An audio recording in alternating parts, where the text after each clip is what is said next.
Estamos hablando de hace más de 40 años. En la década de los 50 se dio una epidemia de polio en este país y esta epidemia generó una gran cantidad de personas con discapacidad, sobre todo niños y niñas.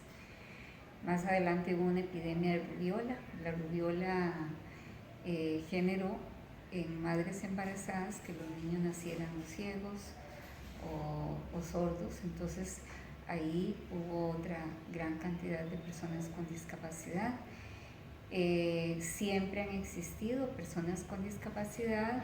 Anteriormente a esas décadas ya se había iniciado la Escuela de Enseñanza Especial Fernando Centeno Güell, que atendía a niños ciegos y niños con retardo mental. Luego se incorporaron niños sordos en esa escuela, ¿verdad?, como parte de los servicios de educación especial. Pero cuando todas estas personas empezaron a crecer, sobre todo las personas que quedaron con secuelas de polio, ya en la década de los 70, que eran adolescentes, en la década de los 60, ¿qué hacer?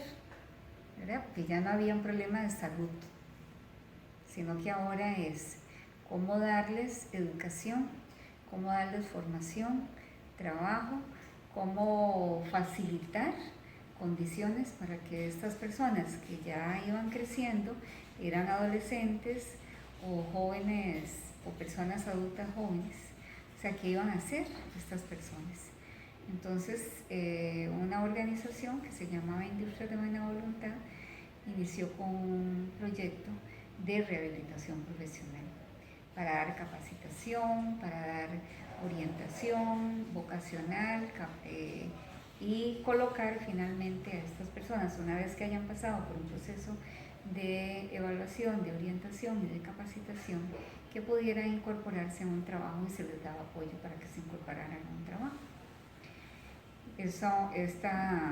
Este programa funcionó como una ONG entre todos los años finales de los 60, toda la década de los 70 y hasta más o menos el 82.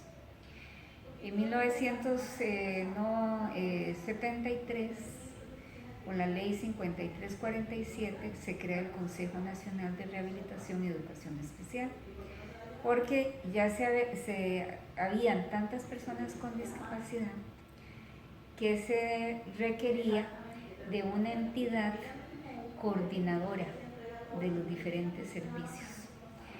Esta recomendación de crear una entidad coordinadora es de un organismo internacional, porque ya se había solicitado apoyo de la OIT, se había solicitado a la Organización Mundial de la Salud, o sea, a otros organismos internacionales, de cómo trabajar con las personas con discapacidad, cómo dar atención a esa población a la que se le habían sumado, a los nacimientos con discapacidad, se le habían sumado los niños y jóvenes con secuelas de polio y los niños y jóvenes con sordera, ceguera y otras discapacidades que fueron apareciendo. Ahí se fueron sumando además accidentes de trabajo, accidentes de tránsito, etc. Entonces ya con este gran propósito, con este gran fin, arrancó esta institución y entonces poco a poco se va constituyendo en una entidad asesora, promotora, supervisora, formuladora de políticas. Todo este trabajo, y además de atender personas con discapacidad en capacitación, en colocación, en ubicación en empresas, en consecución de un trabajo, etc. Todo esto se hacía bajo un enfoque rehabilitador, ¿verdad? ¿Qué significaba el enfoque rehabilitador? Que la discapacidad estaba en la persona y que era la persona la que tenía que rehabilitarse.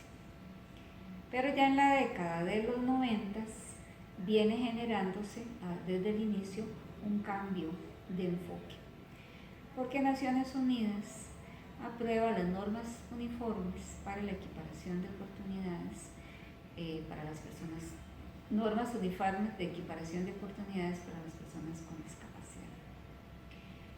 que ya traía un enfoque de derechos humanos. Entonces ya el Consejo empieza a asumir y a capacitar y a asesorar ese cambio de paradigma. ¿Qué significaba ese cambio de paradigma? Bueno, que la persona es sujeta de derechos y deberes, que la persona puede tomar decisiones, que la persona ya no tiene que haber alguien que lo coloque, ¿no? La persona puede conseguir un trabajo, lo que hay que abrir son oportunidades. ¿Por qué es tan importante la ley 7600? Bueno, por un lado, porque viene a legitimar y viene a legislar sobre unas recomendaciones que da Naciones Unidas. Entonces no es lo mismo trabajar con unas recomendaciones que trabajar con una ley, donde ya hay obligaciones precisas para la institucionalidad pública, para el Estado en general y para ciertos sectores en particular. Lo otro que es muy importante de la ley 7600 es que instrumentaliza los derechos desde mi punto de vista. En especial, ¿por qué es tan valiosa la ley? Porque nos permite trabajar con mayor seguridad y exigibilidad. Ahora sí, ya tenemos orientaciones muy claras de qué y cómo hay que hacerlo. Entonces, eso nos viene a enriquecer y a reforzar la asesoría, la capacitación, la supervisión de servicios. Sí se cumple.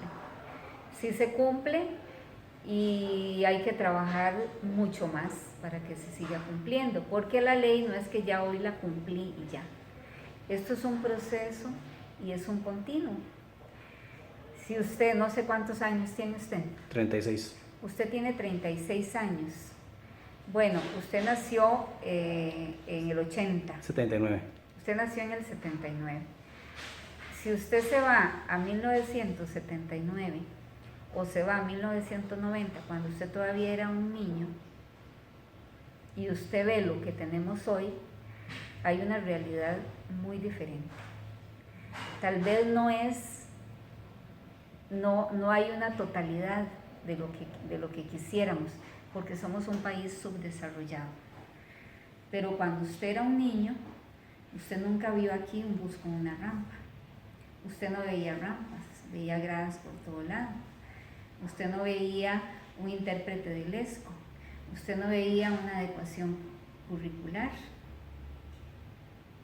Usted no veía el software, un software libre para que las personas no videntes puedan tener acceso a la computadora por medio de voz. Usted no veía las municipalidades haciendo aceras accesibles.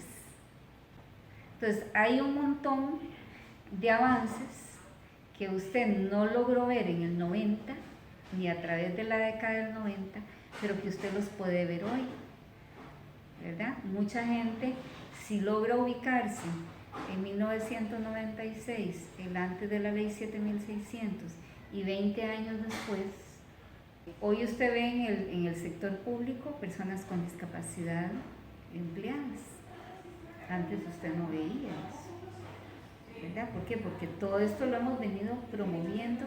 Usted no ve parques, en aquella época no veía parques nacionales accesibles.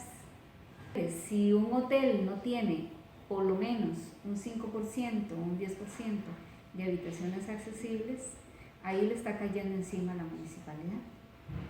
Por eso aquí se trata de que cada quien cumpla con sus responsabilidades. Y las han venido cumpliendo, algunos al regañadientes y otros con compromiso. Si usted va en la calle y una persona se cayó porque la rampa está mal hecha, eso es una responsabilidad de la municipalidad. Si usted va a un centro comercial y no es accesible, o si tiene problemas para accesar a ese edificio o a esas instalaciones, ahí tiene responsabilidad la municipalidad y el Ministerio de Salud. Si usted ingresa a una tienda y la tienda no es accesible, Ministerio de Salud y Municipalidad, porque ellos están obligados por la ley 7600 a fiscalizar la accesibilidad antes de emitir los permisos. Tiene varias instancias. Usted puede ir a la Contraloría de Servicios, puede ir a la Defensoría de los Habitantes, puede ir a la Municipalidad, puede ir al Ministerio de Salud o puede ir a la Sala Cuarta o puede venir aquí. Pero tiene todas estas opciones. Bueno, yo creo que ustedes como profesionales tienen una gran responsabilidad porque ustedes trabajan con la persona que tiene una discapacidad o que está en riesgo de tener una discapacidad. Entonces, tienen que estar muy claros de qué es la discapacidad, a dónde se origina la discapacidad. No es en una enfermedad, no es en una caída. La discapacidad está originada en un contexto que no está generando o que todavía tiene que crear más condiciones de accesibilidad. Entonces, yo creo que tienen que estudiar mucho y tienen que enseñar mucho también. Tienen que educar mucho, o sea, tienen que enrolarse con la educación a la comunidad, la educación de una persona que puede ser paciente, la educación de una familia, porque ustedes son los que tienen muy claro en qué consiste, cómo podemos mejorar ese entorno. Entonces somos personas integrales. Yo no voy solamente con un dolor en los hombros o con una luxación de cadera o con un problema de columna. No, yo llego con una manifestación de una serie de situaciones que me están afectando en mi alrededor, en mi contexto familiar, comunitario, de trabajo. ¿Verdad? Entonces, yo tengo que estar en una silla adecuada, porque si yo no estoy en una silla adecuada, de ahí posiblemente se me va a producir una lesión. Entonces, cuando yo llego con esa lesión y usted ni siquiera me va a preguntar, ¿y usted en qué se sienta? ¿En qué trabaja? ¿Qué hace usted todo el día? ¿Usted se levanta en ratitos o solo cuando va al baño? ¿Cuál es su tipo de trabajo? ¿O qué hace usted en la casa? Ah, no, mire, es que yo soy cuidadora. ¿Y a quién y usted tiene que levantar así? Yo tengo que levantar a un enfermo o un enfermo. ¿Me explico? Entonces, me parece que es una responsabilidad que tienen ustedes y que tiene la carrera, de ir más allá de lo que es centrarse propiamente en esa manifestación, en un dolor o en una lesión.